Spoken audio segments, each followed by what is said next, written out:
Here is my plan to give America's founding in 1776 the incredible anniversary it truly deserves.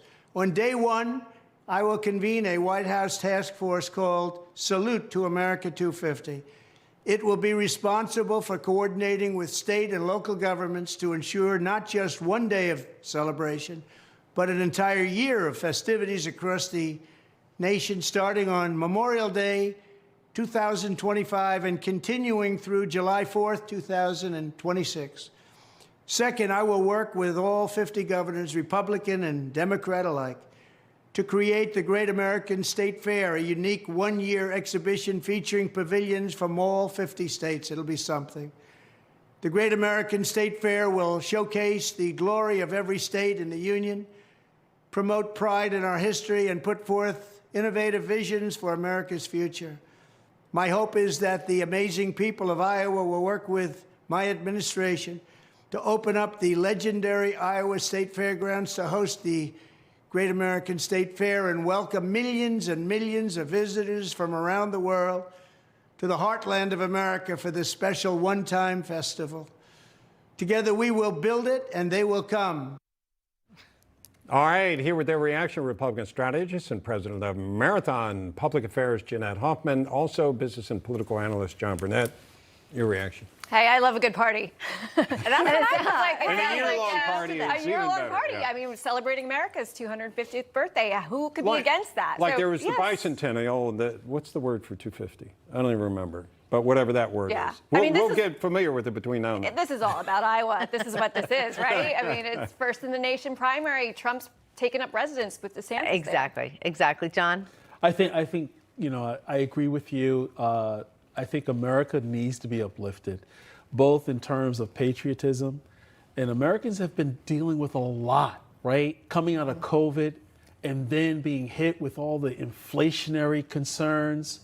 So it's good to actually bring people together, right? It's a good way to coalesce government, coalesce, you know, people all around the country and celebrate each state uniquely, right? Absolutely. I think that's a great inspiration, right? I know he wants to win Iowa, but it's a great inspiration, that aside.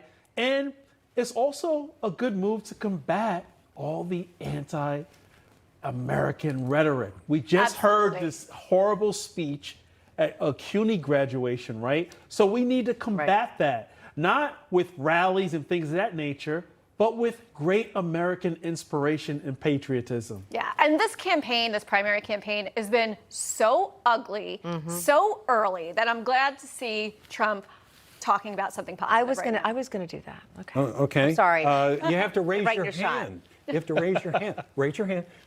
Yes, Katrina. The word for a 250th celebration anniversary is semi-quincentennial. Okay, that's not Semi-quincentennial. Sounds no one's gonna say semi-cool. That's a whole When you say it sentence like just that. in a word. Exactly. I like 250. 250. The 250th. Yeah. The 250th. Yeah. Or the sesquicentennial. Oh. Sester? You had a different one. I'm not going to try and say Sester? that. Yeah. Or this try and sounds remember fraught that. with danger, doesn't it? Yes, it really does. Sester, somebody would say, I don't identify as a sesquicentennial. But I think it was. I think John's right. I think it was a smart move by Trump.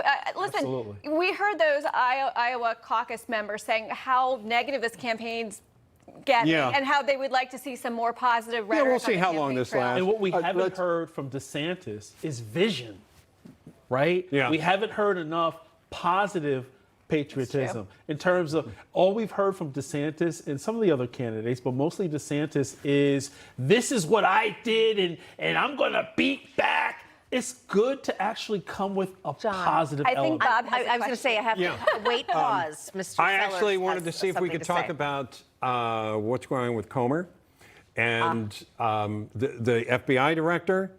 I'm kind of curious how this turns out because you know what's going to happen. Yeah. The FBI is not going to give up. Christopher Wray is not giving up what he needs to give up. We know where Comer's this is not going to be going. happy. Yeah, It's going to end up in front of the Supreme Court. Yeah. Correct me if I'm wrong. And John Roberts, who doesn't like to mess with what goes on Capitol Hill, is inclines toward hands off? Or do you think they're going to say, yeah, you got to cough it up? Listen, listen, what do they have to hide, right? I mean, we know the documents are there. They're not classified. I have Right, a feeling right, that right. they're redacting them right now as we speak. I don't think we're ever going to see those documents. Do you? No, Highly I do not. unlikely. Yeah. I knew this wasn't going to go well Right. because it was a phone call. Why? What? When you're- Nobody calls if you're anybody. both in He should have DC, texted. Hey, can you send over that document I asked They you should have about? actually I held said, this whoa, meeting in dude, what person." document you talking about? But Right, what it if- should have been in person. Yeah. This is ridiculous. And to your point, the thing is that, we're entitled to the documents, right? And I think the Republicans, or forget the party politics, Right. right? Everyone on that committee should say no one is above the law, starting with the law. Yeah. I mean, Enforcement. Well, here's the Well- issue, though. We're talking about an executive branch and the legislative branch.